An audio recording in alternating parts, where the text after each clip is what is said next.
Barkley said that LeBron James stacked teams, which he does. We all know this. Now, at this particular stage in his career, I agree with it. If I'm 41, about to be 42, I want to play with the best players. I want to have an opportunity to win. So I have no problem with the Philly move. But I also have no problem with what Charles Barkley said. Basketball fans have long embraced the idea of LeBron James as the greatest of all time. But Kwame Brown recently pushed back hard on that narrative, pointing to what he sees as a significant flaw in the argument. While plenty of media commentators continue defending James's latest roster moves, the former #1 overall pick offered a blunt take that rarely gets serious airtime on major sports networks. According to Kwame, the pattern behind these star-studded rosters raises real questions that could reshape the entire GOAT conversation. So the real question becomes, does LeBron's consistent approach of building super teams take him out of the running against legends like Michael Jordan and Kobe Bryant? Or does it actually reflect a different kind of basketball intelligence suited for the modern game? Let us know where you stand in the comments below. Let's talk about, respecting the athletes, protecting the players, and Black Lives and all this other stuff that they say on the news. But every time it comes to any other player other than LeBron James, then it's bash everybody. You can call Russell Westbrook. You can destroy everyone else's career. But LeBron has to look a certain way. Let's talk about the absolute circus unfolding in sports media right now. Kwame Brown recently went on a tirade addressing the blatant disrespect being thrown at guys like Charles Barkley, and honestly, somebody had to say it. Charles went on television and made a straightforward factual point. LeBron James has stacked his teams. He stacked the roster when he went to Miami in 2010. He stacked the roster again when he returned to Cleveland in 2014. He stacked the roster with Anthony Davis after joining the Lakers in 2018. And now, at 41 years old, he's heading to Philadelphia to play alongside Joel Embiid, Tyrese Maxey, and Jaylen Brown. The #1 knock on LeBron for older guys like myself has always been, yo, man, you always stacking your team. He stacked it in Miami. He stacked it in Cleveland. He stacked it in LA. Now he's stacking it in Philly. So that, to me, I'm gonna still have the same criticism I've always had. He's always stacked his team. This isn't a statement rooted in hate. It's simply a historical observation. Yet the second anyone highlights this obvious reality, the media defense squad immediately jumps into action like they're personally on Clutch Sports' payroll. Just look at how Jay Williams and Monica McNutt reacted when the topic came up on ESPN. Monica McNutt, Brian Windhorst, and Jay Will, I'll start with you. Is that fair? And I love Uncle Chuck. The biggest flaw in this argument for me is that, people treat player agency as if it's less legitimate than front office agency. So when, Red Auerbach, finds a way to stack a team, he's exceptional. He's a genius. When Brad Stevens does it, he's a visionary. When Jerry West does it, he's such an incredible leader. But somehow when a player kind of takes in his own agency to do that for himself, then it becomes a... Williams immediately launched into a discussion about player empowerment and started comparing LeBron to legendary front office architects. He mentioned Red Auerbach building the Boston Celtics dynasty, Brad Stevens acquiring pieces, and Jerry West putting together the Showtime Lakers. Kwame Brown rightfully pointed out how absurd that comparison actually is. Red Auerbach was a general manager. Brad Stevens is an executive. Jerry West was a front office mastermind. None of those men were putting on sneakers and stepping onto the court while trying to establish themselves as the greatest basketball player of all time. You cannot lump front office executives together with players in the GOAT conversation simply to protect one particular superstar from legitimate criticism. He was being interviewed, he made a statement. He wasn't arguing with anybody. He basically said, for old guys like me, and I agree with that statement, let LeBron James stack his teams. He was in his prime when he was stacking teams. He was in his prime when he went to Miami. I don't have a problem with what he's doing now, but when he went to Miami, he stacked that roster. When he went back to Cleveland, he stacked that roster. Before he eventually left Cleveland, I thought he had a stacked team. He just couldn't get over the hump. When you sit down and debate who deserves the crown between Michael Jordan, Kobe Bryant, and LeBron James, you're comparing elite competitors. You're examining their mentality, their styles, and the way each one handled adversity.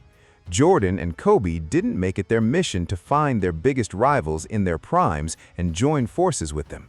They wanted to beat the best players, not create a super team with them. When Michael Jordan kept getting knocked around by Detroit's bad boys in 1988, 1989, and 1990, losing 3 straight playoff series to Isaiah Thomas and the Pistons, he didn't call Isaiah Thomas or Magic Johnson and ask them to come to Chicago. He went back to the gym, added significant strength, and pushed the organization to build a team capable of beating Detroit. When Kobe Bryant was playing alongside Smush Parker and Kwame Brown in 2006, averaging 35.4 points per game before the Lakers were eliminated in the first round, he wanted better teammates, but he didn't call Dwayne Wade or Paul Pierce and ask them to create another superstar trio somewhere else. The media constantly tries to transform this entire conversation into one about player empowerment. They argue that LeBron is simply functioning as a brilliant player GM.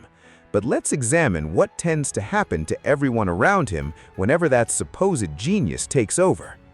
The media will treat practically every teammate LeBron has ever had like a scrub the second something goes wrong, then suddenly inflate that same player's importance whenever they need to explain a championship. Look at how Brian Windhorst discussed Kevin Love in that clip. Windhorst essentially minimized Love's greatness by pointing out that Love hadn't reached the playoffs before joining Cleveland. Are we really going to rewrite history like that? During the 2013-14 season with the Minnesota Timberwolves, Kevin Love averaged 26.1 points, 12.5 rebounds, and 4.4 assists per game. He earned All-NBA second-team honors and was widely viewed as one of the league's elite power forwards. But because Minnesota was a struggling franchise playing in an incredibly competitive Western Conference, television personalities sometimes talk about Love as if he were an ordinary player, until LeBron came along and supposedly saved him. It's the same kind of treatment Russell Westbrook received. When Westbrook arrived in Los Angeles in 2021, national media spent enormous amounts of time criticizing him, even turning his name into Russell Westbrook on live television, while conveniently overlooking an MVP career that included a season averaging 31.6 points and a triple-double. The media will happily tear apart another player's reputation, embarrass them in front of a national audience, and damage the way fans perceive their career just to preserve LeBron's image. So let's look at the actual talent surrounding LeBron during these different chapters, because the numbers tell a pretty clear story. In 2010, when LeBron joined the Miami Heat, Dwayne Wade was coming off a season averaging 26.6 points, 6.5 assists, and 4.8 rebounds. He finished 5th in MVP voting and was already a Finals MVP. Chris Bosh had been an absolute force in Toronto, averaging 24.0 points and 10.8 rebounds per game. LeBron was joining 2 established stars who were still in their athletic primes, making Miami one of the most notable superstar team-ups in NBA history, and the move immediately changed the competitive landscape of the league. When that run eventually ended with San Antonio defeating Miami in the 2014 NBA Finals, LeBron returned to Cleveland. Why? Because Cleveland had Kyrie Irving, the #1 overall pick from 2011, who had already become a 2-time All-Star and was averaging 20.8 points and 6.1 assists, along with the assets needed to acquire Kevin Love. When that Cleveland chapter eventually ran its course, LeBron moved to Los Angeles. In 2019, the Lakers acquired Anthony Davis, sending out a significant portion of their young core to pair him with LeBron.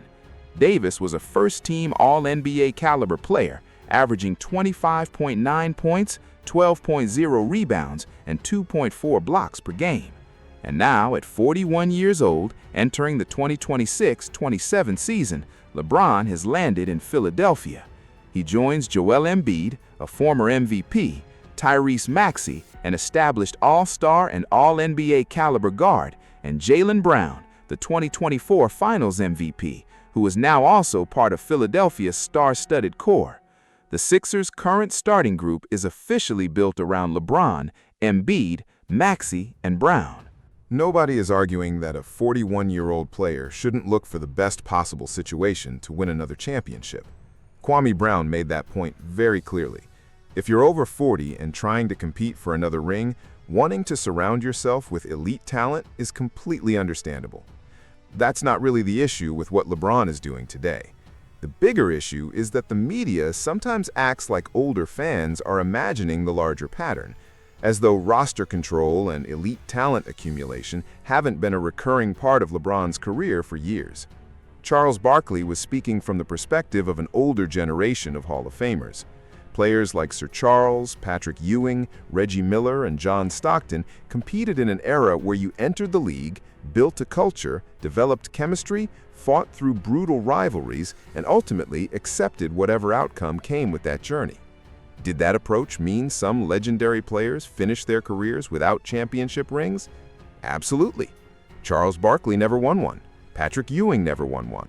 But nobody seriously questions their competitiveness, their desire to win, or the intensity with which they pursued championships on their own terms. The modern sports landscape has created a strange double standard where staying loyal to one franchise can be portrayed as foolish, while constantly assembling stacked rosters is praised as genius-level management.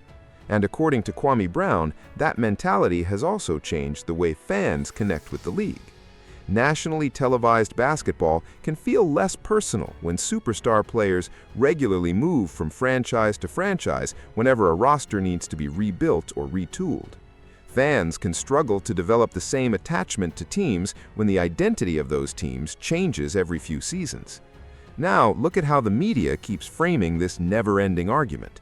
Every morning, shows like First Take, Get Up, and Undisputed can spend huge portions of their programming debating Michael Jordan versus LeBron James. The same arguments get recycled over and over again. Why? Because many television personalities aren't breaking down defensive coverages, offensive concepts, player development, or the tactical details that actually determine games. Instead, they rely heavily on the GOAT debate, because it generates arguments, reactions, engagement, and ultimately, attention. And who gets pushed aside while this endless circus continues? The rest of the league. Young superstars like Anthony Edwards, Shai Gilgeous-Alexander, Luka Doncic, and Victor Wembanyama can become secondary storylines while television hosts argue for the 10,000th time about whether LeBron's 2016 championship means more than Jordan's 1998 title. As Roger Mayweather famously said in the boxing world, most of these people don't know a thing about boxing. The same criticism can be applied to parts of basketball media. A lot of these talking heads aren't necessarily breaking down the actual game. They're selling narratives. When Charles Barkley said LeBron has consistently stacked his teams, he wasn't necessarily attacking LeBron's character or claiming he was a bad person. He was making a basketball argument based on the way LeBron has constructed his career. LeBron James has repeatedly used the leverage available to him as a superstar to surround himself with elite talent. Miami, Cleveland, Los Angeles, and now Philadelphia. That's his right as a professional athlete.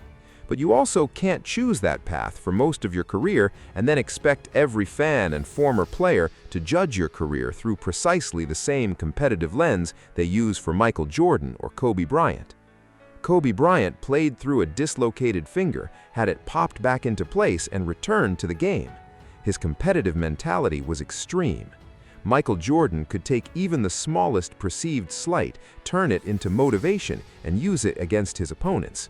His response to adversity was often to attack the challenge directly, rather than searching for a way to join forces with the people standing in his way. LeBron James chose a different route. He embraced player empowerment, roster influence, and the ability to surround himself with as much elite talent as possible. That strategy produced 4 championships, countless individual records, and one of the greatest careers basketball has ever seen. But, as Kwame Brown bluntly argued, you can't have it both ways. You can't insist that LeBron is unquestionably the GOAT while simultaneously pretending that the circumstances surrounding his championship runs should never be part of the discussion. Kwame Brown exposed what he believes is a media double standard, and whether people agree with every part of his argument or not, the underlying debate isn't disappearing anytime soon.